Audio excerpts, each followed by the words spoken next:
Recent maneuvers by Russian and American forces seem to reinforce this whole notion that the doomsday clock has just been moved in 90 seconds to midnight. Yes, the threats of war are going up. The chess pieces are moving around. It may all be postured or maybe not.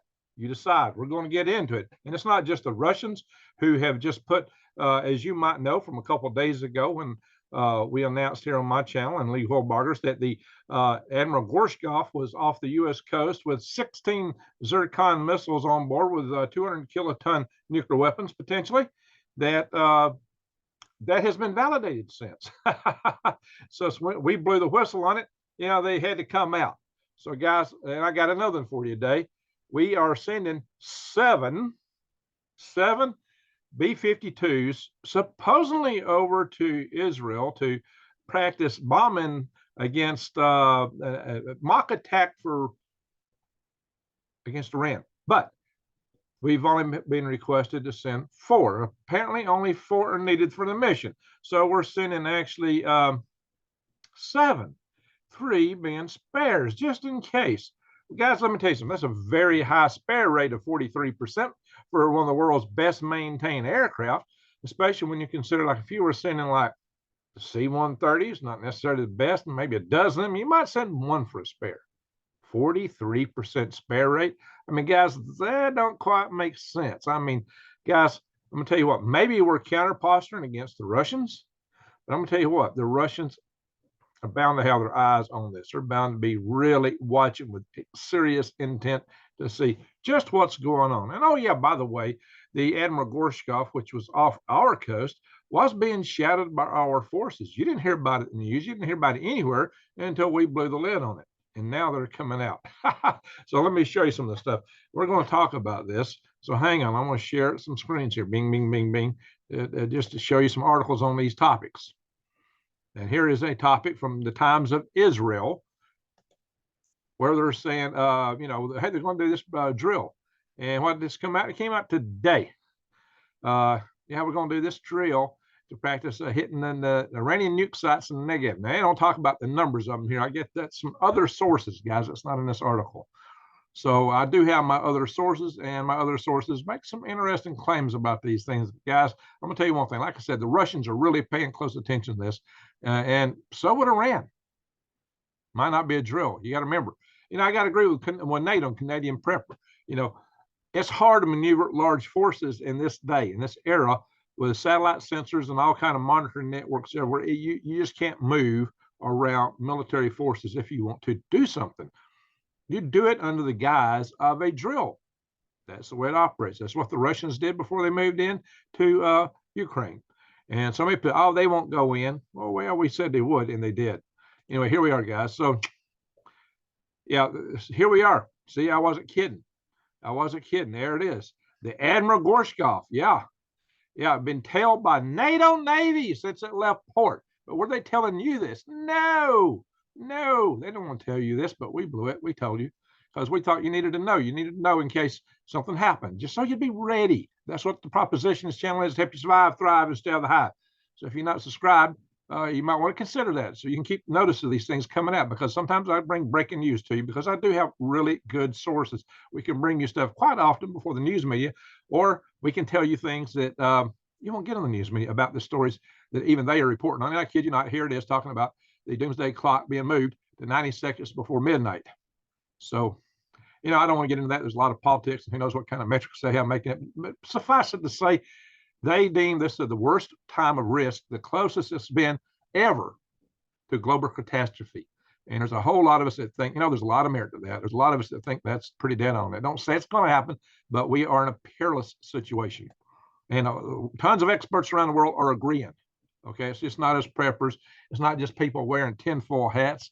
You know, I bring you data. I've got connections. Like I have had on my channel here, an ambassador who happened to head one of the largest departments in the Pentagon on one occasion, Ambassador Hank Cooper. I brought generals on this channel, and Dr. Peter Vincent Pratt, and many good experts. And I got another expert coming on Thursday in the world of prepping. Wait till you see John Hollerman. Yeah, a lot of you love John Hollerman. So just hang on your hats, guys. Now this is I've often talked here about this lady here, Margarita Simyov. She is the editor-in-chief of Russia Today, RT. RT is a major, Russian news outlet. And some people say she's like a spokesperson for Putin. And what she's saying is there will be a big war by the end of winter. By the end of winter. That's like the deadline.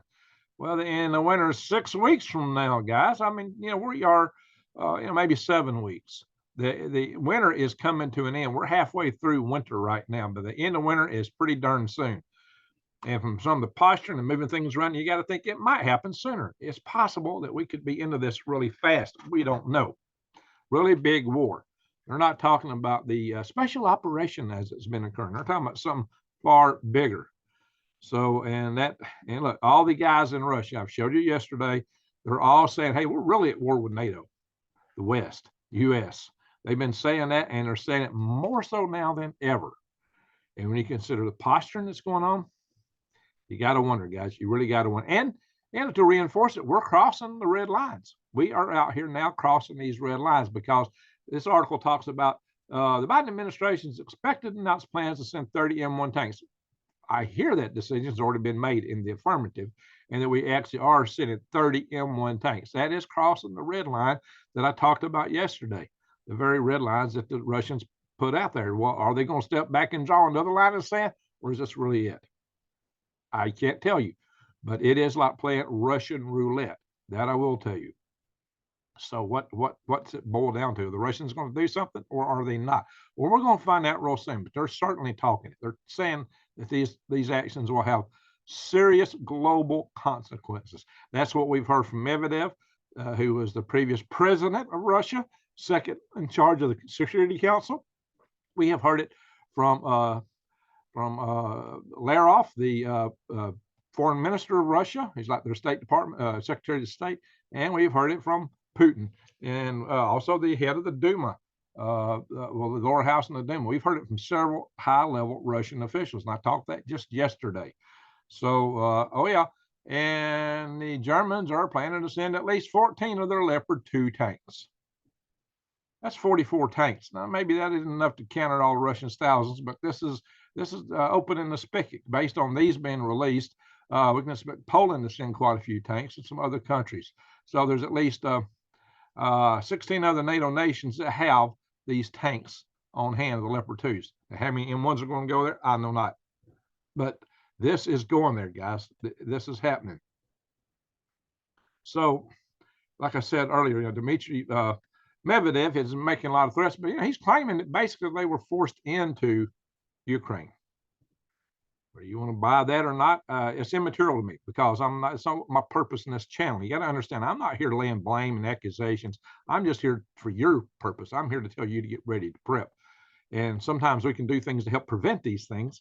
And I've got the Freedom Restoration Foundation.org you can go to learn how to contact your Congress critters on the action page. Check it out, Action Center. I pay for that out of my pocket, guys. And we also have a Survival Tribe Network.com. Check that out too. That's paid for by one of my members out of her pocket. So Wiesel. So we're trying to provide resources for you guys to act to maybe prevent things from happening and to help you survive in case they do.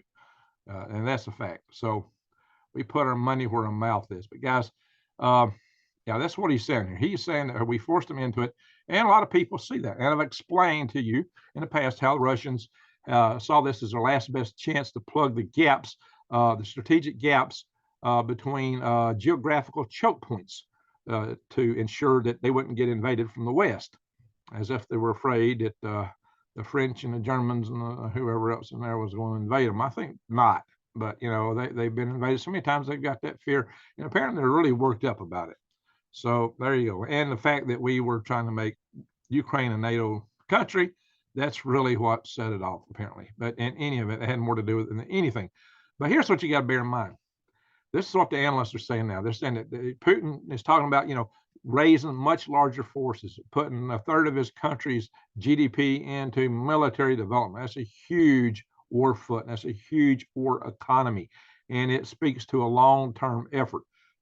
It's all going to be in Ukraine. I mean, how does it take all that from them to take Ukraine? It might.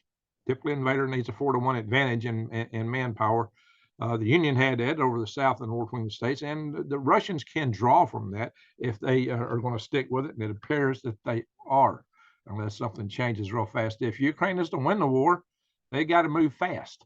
Time is not on their side. If it drags, they're going to be in trouble because attrition will take out their troops more and more, and they're having they will have a lot harder time replacing troops in Russia because they have a smaller population base.